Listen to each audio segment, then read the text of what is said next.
ना इधर ना उधर, सीधे मुद्दे पर नजर। और क्या है आज की खबर, आप देखना शुरू कर चुके हैं न्यूज़ 18 आपके पुनीत के साथ। ईरान क्या अब अपने पड़ोस के यानी कि खाड़ी देशों से ही परमाणु मामले को लेकर समर्थन जुटाने लग गया है?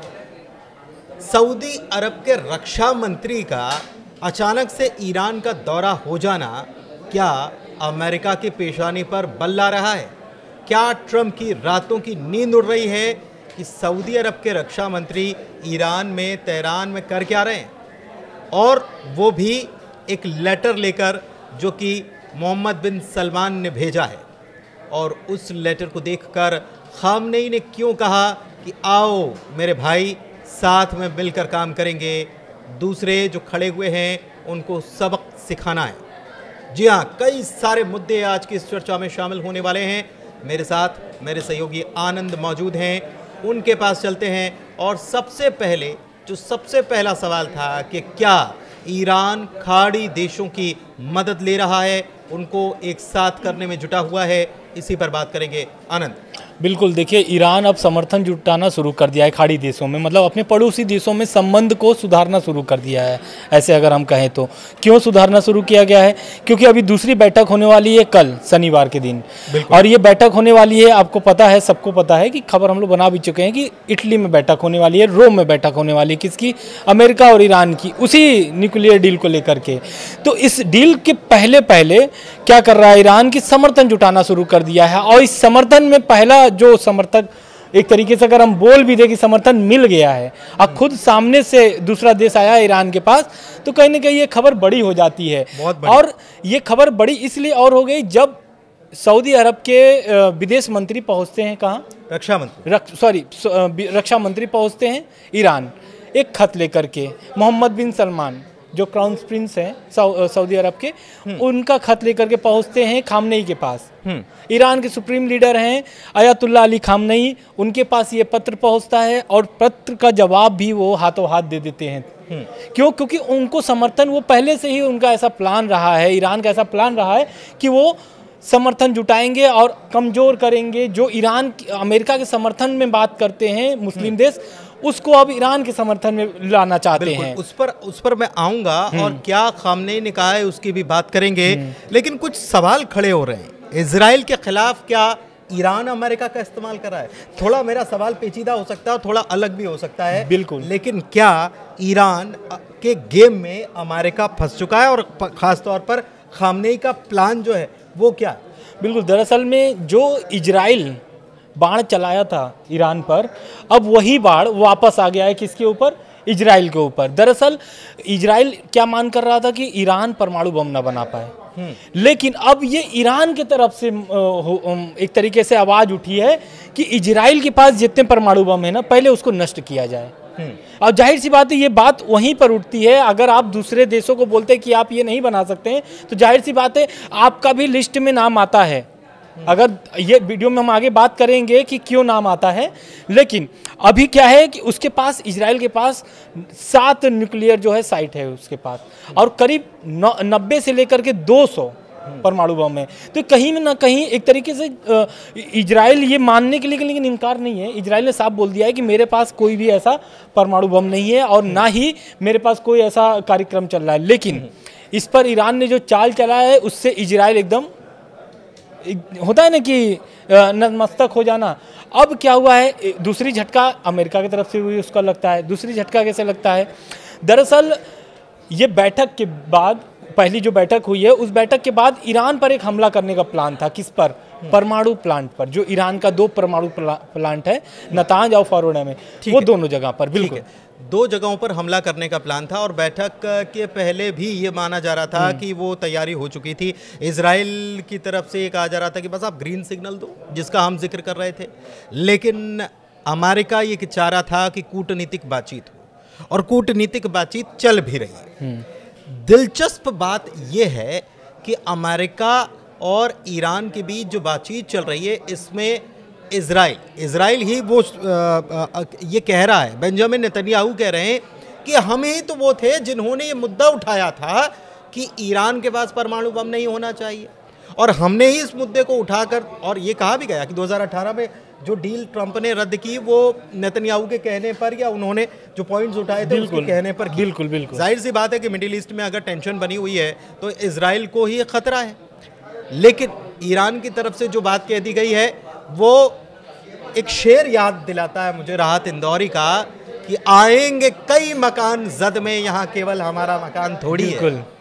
तो वो बहुत सारे मकान जद में आएंगे मिडिल ईस्ट, क्योंकि सवाल ये है कि परमाणु अगर ईरान परमाणु बम ना बनाए तो ईरान कह रहा है कि पूरा मिडिल ईस्ट जो है उससे परमाणु बम खत्म होना चाहिए। बिल्कुल, हाँ, बिल्कुल ये बड़ी मांग है ईरान की, क्योंकि ये जो दूसरी बैठक होने वाली है, दूसरी बैठक के पहले ही ईरान ने ये मांग कर दिया है कि अगर आप चाहते हो, अमेरिका को बोल रहा है कि अगर आप चाहते हो कि ईरान के पास परमाणु बम ना हो तो खाड़ी देशों में जो मतलब कि मिडिल ईस्ट में जो देश हैं उनके पास जो ये परमाणु हथियार है या परमाणु बम है उन वहाँ से भी पहले नष्ट करो, फिर हम इस पर बातचीत चर्चा करने के लिए तैयार हैं। लेकिन उसी खाड़ी देश, उसी मिडिल ईस्ट में इजराइल भी है, तो कहीं ना कहीं ये ईरान का जो सबसे जो निशाना साधा है वो कहीं ना कहीं इजराइल पे ही साधा है। और इस पर अब तब से इजराइल पर खंगालना शुरू कर दिया है लोगों ने, मीडिया ने भी खंगालना शुरू कर दिया है। अब इस पे आने वाले समय में अब कल जो बैठक होने वाली है उससे स्पष्ट हो जाएगा कि क्या ईरान की बात मान ली गई है या नहीं मान ली गई है। इजराइल अगर ये बताता है कि ईरान ऐसे ऐसे काम कर रहा है, हमने उसके ठिकाने जो हैं वहाँ पर क्या चल रहा है ये सारी जानकारी जुटा ली है और IAEA को चेताता है, तो ईरान के पास भी जानकारी ज़रूर हो सकती है और हो सकता है कि वो जल्द ही अगली बैठक में जो रोम में होने वाली है उसमें ये साझा भी कर डाले। बिल्कुल। लेकिन क्यों क्या डेटा आ रहा है इजराइल को लेकर? इजराइल को लेकर के देखिए डेटा तो वही आ रहा है जैसा मैंने पहले बताया कि एक INNS जो है NSS इसका एक रिपोर्ट आ रहा है। इस रिपोर्ट में वही बताया गया है कि क्या अगर ट्रंप ईरान पर हमला करते हैं, अमेरिका अगर ईरान पर हमला करता है तो किसको इसमें ज़्यादा नुकसान होगा और किसकी ताकत बढ़ेगी। लेकिन अभी व्यूअर्स सोच रहे होंगे कि जाहिर सी बात है अगर अमेरिका अगर हमला करेगा तो अमेरिका का ताकत बढ़ेगा, लेकिन ये गलत फहमी है। इसमें बढ़ेगा खामनेई का ताकत। और खामनेई का ताकत बढ़ेगा कैसे? दरअसल जब वो हमला होगा तो उसमें क्या है कि एटॉमिक बम जो है, पहले तो ईरान ने बोल दिया है कि मैं नहीं बना रहा हूँ बम, लेकिन ट्रंप की तरफ से अगर हमला होता है, अमेरिका की तरफ से अगर हमला होता है तो मैं बहुत करीब पहुँच चुका हूँ एटम बम बनाने के करीब। अच्छा, वो IAEA के चीफ राफेल ग्रॉसी उन्होंने कहा है कि जिक्सॉ पजल है। जिक्सॉ पजल होता क्या है ये समझ लीजिए, अलग अलग एक पजल होती है, उसके कई सारे टुकड़े होते हैं और उसको केवल जोड़ना होता है। और यही जिक्सॉ पजल जैसा ईरान के पास कार्यक्रम है, उसको केवल जोड़ना है, तैयार है, परमाणु बम तैयार। ये IAEA चीफ ने कहा है। अब ये INSS क्या है ये बता देते हैं आपको। Institute for national security studies, ये US के लिए काम करती है और उसने ये कहा है। एक चीज़ और कही है कि अगर आप डील करते हो तो डील भी वो दम नहीं रहेगा। बिल्कुल, वो जो डील है असल में 2015 वाली जो डील है, ओबामा के समय जो डील लाई गई थी, उसमें बस यही एक पॉइंट था कि ईरान परमाणु बम नहीं बनाएगा, जिसके लिए ईरान तैयार भी था, बैठक भी हुई थी। लेकिन ट्रंप आते हैं 2016 में और इसको 2018 में रद्द कर देते हैं। लेकिन ये जो नया डील है इसमें कई पॉइंट्स जुड़े हैं ट्रंप, जैसे कि परमाणु कार्यक्रम जो ईरान चला रहा है वो पूरी तरीके से खत्म कर दे ईरान। दूसरा, जो उनके पास बैलिस्टिक मिसाइल जो बनाई जा रही है उसको भी बंद कर दिया जाए, तो ईरान को एकदम। और तीसरी जो पॉइंट है वो है कि जो अपने प्रॉक्सी यानी कि जो अपने सहयोगियों को हमास हिजबुल्लाह उन प्रॉक्सियों को सहयोग करना बंद करिए, जिस पर ईरान ने सहमति जता दिया है कि ठीक है हम प्रॉक्सी को तो नहीं करते हैं, समर्थन नहीं करते हैं, लेकिन उस पर हम बात करेंगे, उसको अब हम नहीं करेंगे, मतलब समर्थन नहीं करेंगे, लेकिन मेरा परमाणु कार्यक्रम चलना चाहिए। और वही बात कर रहा है ईरान कि 2015 वाली जो डील थी मैं उसी पर डील करूंगा, क्योंकि उसमें सिर्फ परमाणु बम नहीं बनाने की बात कही गई थी। क्योंकि अगर ईरान नए वाले डील पर बात करेगा, जो नया डील ट्रंप लेकर के आए हैं, उसमें 3 पॉइंट है, जिसमें कि एक ईरान मानता है कि ठीक है ये नहीं करना चाहिए, लेकिन 2 पॉइंट वो एकदम नहीं चाहता है कि ये 2 पॉइंट, पहला परमाणु कार्यक्रम, दूसरा बैलिस्टिक मिसाइल। इससे ईरान साफ इंकार करता आया है। तो इसके ऊपर कोई बात नहीं करने, कोई भी बात इस पे चर्चा ही नहीं करना चाहता। बातचीत जो चल रही है, पहली बैठक जो हुई ओमान में, मस्कट में, उसमें बहुत सारे पॉइंट्स आए। बिल्कुल। नेतन्याहू को ये रास नहीं आ रहा है, हजम नहीं हो रहा है। नेतन्याहू क्या कह रहे हैं, वो कोई नया मॉडल लेके बिल्कुल, वो तो लीबिया मॉडल याद दिलाए थे ट्रंप को जब वो अमेरिका दौरे पर गए थे। उनके ऊपर जब टैरिफ इजराइल पर लगा था तो वो टैरिफ बोल करके गए थे कि भाई टैरिफ इतना इजराइल पर लग गया है, बात करने गए थे। बिल्कुल बिल्कुल, क्योंकि ये तो सब जानता है कि टैरिफ खाली एक देश पर अमेरिका ने नहीं लगाया है, और वो भी इजराइल जो कि बड़ा खासम खास है। बिल्कुल, तो अब इजराइल ट्रंप नेतन्याहू जाते हैं और एक मॉडल लेकर के जाते हैं, लीबिया मॉडल। और लीबिया मॉडल यही है कि लीबिया मॉडल में लीबिया ने जब 2004 में, सही अगर मुझे याद हो तो 2004 में लीबिया ने पूरा अपना परमाणु जो कार्यक्रम चला रहा था पूरी तरीके से रद्द कर दिया था, बंद कर दिया था। दूसरी इनकी क्या मांग है, ये लीबिया मॉडल ईरान पर लागू किया जाए, ट्रंप से कहते हैं नेतन्याहू। दूसरा, जितने भी उसके पार्ट्स है, जितने भी मतलब परमाणु संयंत्र जो भी उसकी वो दूसरे देश में शिफ्ट कर दिया जाए, यूएस के निगरानी में। तो ये जो मॉडल है ये साफ मना कर चुका है ईरान। इस पे प्रतिक्रिया आ चुकी है कि लीबिया वाला जो मॉडल आप बात कर रहे हैं उस पर कोई चर्चा नहीं होगी, 2015 वाले पे चर्चा होगी। एक चीज़ और है, IAEA चीफ राफेल ग्रॉसी जब तेहरान पहुंचे तो उन्होंने ईरान की 2 न्यूक्लियर साइट्स पर विजिट भी की है। और दरअसल ईरान ने IAEA के जो कुछ एक्सपर्ट इंस्पेक्टर्स जो हैं उनकी वहाँ पर एंट्री पर बैन लगा रखा है। और इसको लेकर बातचीत हुई लेकिन कोई ठोस चीज़ें निकल कर नहीं आ पाई कि बैन हट जाएगा, ऐसा कुछ हो जाएगा, कुछ नहीं। IAEA के चीफ राफेल ग्रॉसी ने जो बयान दिया वो थोड़ा सा टेंशन में अमेरिका को ला रहा है कि जल्दी करो, डील जल्दी कर लो, या कभी भी बना करके, और अगर इन्होंने टेस्ट कर लिया तो फिर आप कैसे मना कर दोगे कि इनके पास नहीं है, इसलिए जल्दी कर लो। लेकिन IAEA चीफ को भी कहीं ना कहीं खामनेई फंसा रहे हैं, क्योंकि वो कह रहे हैं कि हिसाब तो फिर बराबर का भी होगा। बिल्कुल बिल्कुल, वही वाली मांग जो मैंने अभी पहले बताया था। IAEA के जो चीफ हैं, अंतर्राष्ट्रीय परमाणु ऊर्जा एजेंसी, उनके चीफ यानी उनके अध्यक्ष पहुंचते हैं कहाँ, ईरान के दौरे पे जाते हैं और निरीक्षण करने जाते हैं कि क्या ईरान सच में परमाणु बम बना रहा है या नहीं बना रहा है, जिसमें वो जाते हैं, निरीक्षण करते हैं और उसके बाद उनका बयान आता है। वो बोलते हैं कि भाई जो भी डील करना है ना आप लोग जल्दी कर लो। क्यों? क्योंकि ईरान एकदम चौखट पे पहुंच चुका है, मतलब परमाणु बम बनाने के एकदम दहलीज पर है और वो बहुत जल्दी बना के तैयार भी कर लेगा।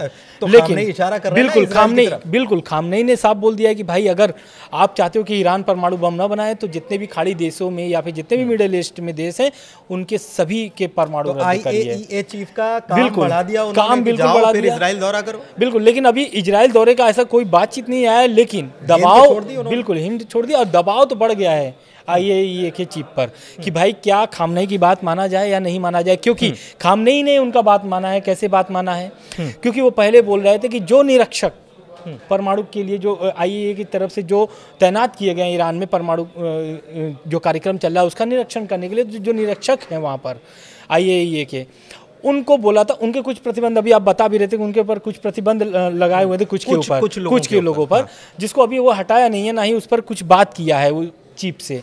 लेकिन अब उनका सपोर्ट करने के लिए वो तैयार है। कैसे सपोर्ट करने के लिए तैयार है? अमेरिका ने बोला था, पहले तो ईरान का बयान आता है कि भाई अगर आप इसी तरह धमकी दोगे तो IAEA के जो भी इंस्पेक्टर हैं उनको मैं देश से बाहर कर दूंगा। ऐसी बातें होती है, फिर उसके बाद दबाव बढ़ते हैं, ईरान के ऊपर चीफ पहुंच जाते हैं ईरान। तो अब वो बोलते हैं कि ठीक है मैं सपोर्ट कर रहा हूँ, और ये बात उन्होंने जिक्र भी किया था कि मैं सपोर्ट कर रहा हूँ, आप जहाँ भी आप मुझसे हेल्प चाहेंगे ईरान में वहाँ पर मैं हेल्प करने के लिए तैयार हूँ। बिल्कुल। एक दिलचस्प बात आपको और बताया, इसमें जोड़ रहा हूँ मैं, इजराइल ने आज तक उसके पास 90 से ज़्यादा परमाणु बम होने की बात कही जाती है। एक तो इजराइल ने आज तक कभी परीक्षण नहीं किया, दूसरी तरफ उसने कहा कि हम मिडिल ईस्ट में परमाणु हथियार संपन्नता की होड़ में शामिल नहीं होंगे जब तक कोई उकसाएगा नहीं। लेकिन उसने NPT परमाणु अप्रसार संधि जो होती है उसमें दस्तखत आज तक नहीं किए। ये बहुत इंपॉर्टेंट पॉइंट है और ये पॉइंट जो है खामनेई भी उठा रहे हैं।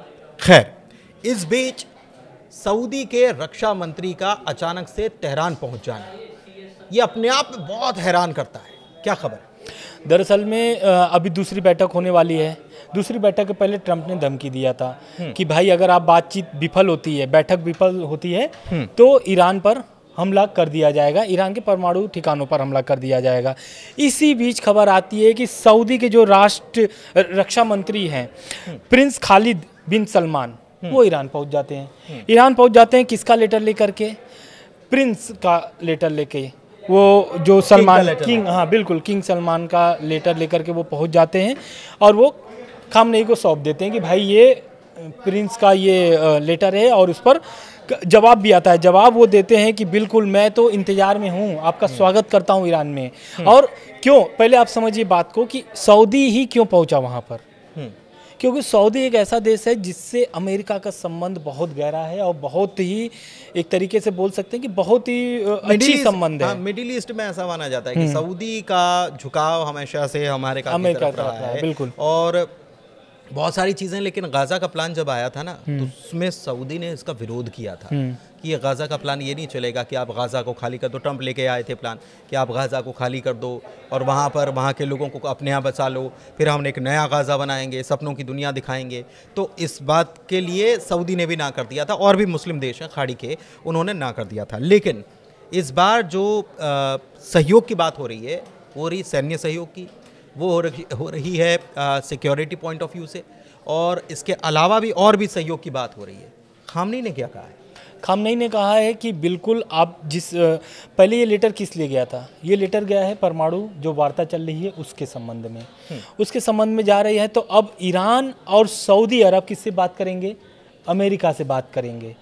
और खबर तो ऐसी भी आई थी कि रूस और चीन भी इस डील को लेकर के आपस में बातचीत कर रहे हैं। उनको तो रिपोर्ट हो रही है, बिल्कुल रिपोर्ट हो रही है। रूस तो अब तो बाकायदा रिपोर्ट की जा रही है। अब ये अगर सऊदी का हाथ अगर मतलब एक तरीके से हाथ मिला लेता है ईरान की तरफ से, तो कहीं ना कहीं अमेरिका में और खलबली मचेगी। एक चीज और है, ये ऐसा लगता है कि सऊदी भी अब जैसे मध्यस्थ की भूमिका ओमान निभा रहा है, तो इसको क्या ट्रंप ने सऊदी को भेज दिया कि आप भी मध्यस्थ की भूमिका निभाओ, या फिर सऊदी की तरफ से जब रक्षा मंत्री पहुंचते हैं तो वहाँ के जो किंग हैं उनका लेटर लेकर पहुंचते हैं। तो किंग का लेटर लेकर पहुंचना और ये साझेदारी की बात कर लेना, ये क्या बता रहा है? ये एक तरीके से देखिए वही दबाव वाली नीति, ईरान पर जो दबाव की नीति अमेरिका कर रहा है, अब जस्ट उल्टा, चाहे वो परमाणु कार्यक्रम इजराइल का जो है वो ख़त्म कर दिया जाए, चाहे फिर मध्यस्थता की बात हो, क्योंकि ओमान को लेकर के मध्यस्थता पर भी अमेरिका ने चिंता जाहिर किया था, बोला था कि हम सीधे ईरान से बातचीत करना चाहते हैं। लेकिन अब होता क्या है? अब ये होता है कि जो गहरे एक तरीके से जो सहयोग है सऊदी की तरफ से अब दिया जाएगा। आपने जैसा बताया कि सैन्य सहयोग हुआ या फिर आर्थिक सहयोग हुआ, क्या अब इस जो दोनों की मिलन हुई है, क्या इस मिलन से क्या कुछ प्रतिबंध कम होंगे? अमेरिका की तो रातों की नींद उड़ गई होगी। बिल्कुल, रातों की नींद उड़ गई है। अब अमेरिका कल जो बैठक होने वाली है, इससे सारा निष्कर्ष निकलेगा या इससे पूरा निचोड़ निकाला जा सकता है कि सऊदी और ईरान के मिलने का क्या लाभ हुआ।